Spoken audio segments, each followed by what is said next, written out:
Hello, today we'll go over several bathroom ceramic tile refinishing projects from start to finish. We'll cover the key steps that many tile refinishing contractors skip.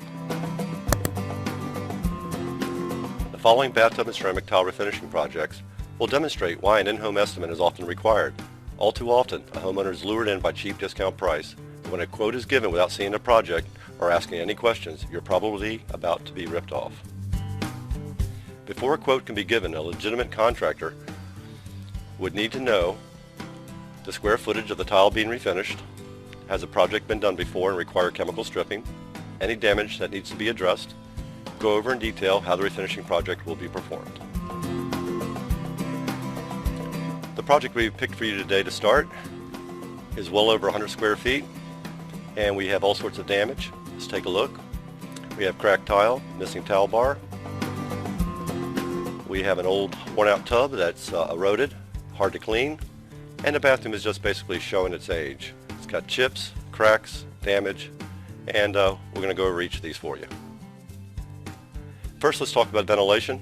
The 12-inch 3000 vortex cubic foot per minute system makes the odor problem almost a non-issue except for the most sensitive. And here you can see the difference between a 12-inch and an 8-inch system, and the polyvinyl hose doesn't tear or rip and pollute your home like the foil hose does. It's just a much nicer unit. And here's the old drain. You can imagine what this will look like in the finished product, and we're going to be putting a new drain in and overflow in this job. And the technician is now removing the caulk. Some of the tricks that discount refinishers do is to spray over your old caulking. We believe it's important to remove it all and give you a fresh caulk job, especially if there's any silicone involved, as that's a contaminant and causes a defect known as fisheye. And wherever the tub and tile meet at the edges around the wall and together, it needs to be cleaned up. And here's another step that's often skipped, is a thorough deep cleaning. We need to make the surfaces hospital clean, and using a heavy-duty degreaser, we get in there with a scrub pad and make sure it's all thoroughly scrubbed out and clean from years of buildup, especially in the grout lines. We use a wire brush to get in there and systematically make sure that we get every single line very thoroughly. The tub and tile are etched, and then after that we do a regrouting job. This is very important as it fills in pinholes, voids, and missing grout areas, and it just provides a much fuller look to the finished product. Highly recommended this to be done on every job. Now chips and cracked tile will be addressed. Here we're going over damaged areas with marine grade fillers. Pardon the poor lighting. And then once that's filled up and hard, we're going to remove the drain. This was actually seized and we had to cut the drain out. And once the fillers are hardened, we sand them down, contour them smooth for a seamless look.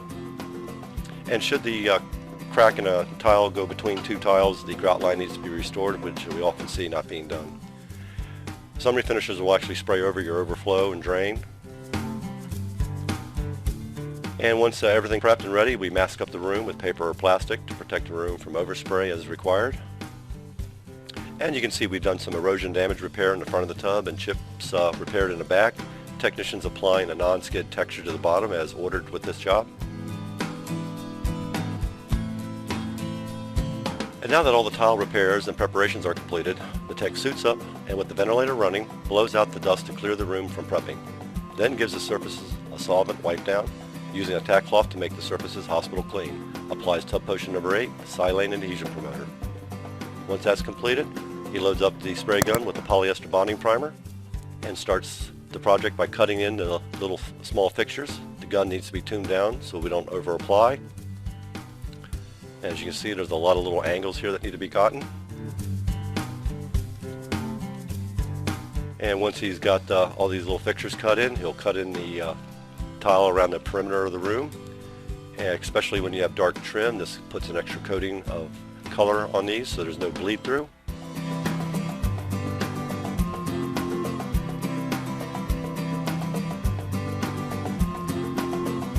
And once that's completed, he applies the polyester bonding primer to the tile surfaces, and then he'll load up his gun with the aliphatic polyester polyurethane hybrid coating and apply multiple coats to the entire bathroom.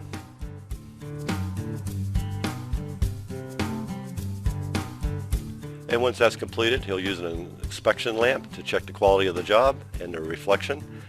And from what I can tell, it looks like he did a pretty good job.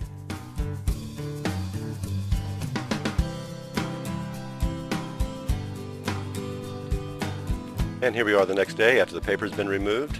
Looks great. Now's the time to take care of any little issues that we might have found in the finished product. All we have left to do is caulk and install the hardware. And we're getting the drain and overflow back in. Getting rid of the plumber's putty. And now he's putting in the drain pop-up. And once that's completed, we'll turn the water on and we'll check for leaks. This is why we require access to the tub's plumbing. Installing a new drain, so if there's any leaks or issues with the plumbing, they can be easily addressed. Here we are with our finished ceramic tile refinishing project. Beautiful. This client should get another 12 to 18 years out of a properly done job. It's been caulked in, gorgeous. The tile floor could be reglazed or retiled for a completely brand new look for 1/10 the cost replacement.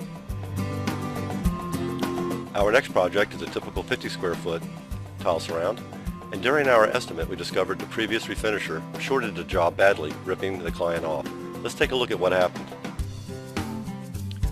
Right there along that arrow line, the entire grout line was never filled, and it caused the wall behind the tile to become saturated and destroying it. They sprayed over their hardware, as you can see there, the overflow, and the job is poorly prepped, causing the job to start peeling. This was an extremely poor job, and we had to strip it all down and start fresh, adding time and expense to the job. And then here's the damaged wall from the water damage that had to be removed. And we put new wall board in, retiled, and got that area repaired. And once that's done, we regrouted like it should have been done in the first place. That would have prevented the wall from becoming damaged. Once that's completed, he's applying the coatings. And here we are, a brand new look. And you can see where the arrow, how we pulled the escutcheons away from the shower handle so we could spray behind them. And our finished job. This client should get another 12 to 18 years as well.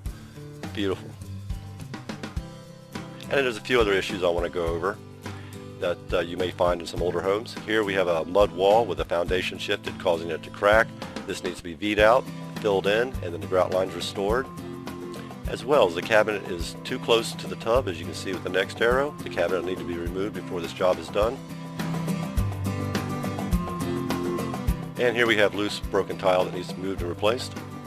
And here's the effect of just a really bad job. This is not a refinisher. This is somebody who just came in and painted their bathroom and ripped them off. Poor prep, no bonding primers, no etching, no cleaning. They just basically came in and ripped them off. This failed within months of having the job done and needed to be completely removed. This adds a lot of time and expense to the job, and we have to come in and chemically strip the stuff off and start fresh.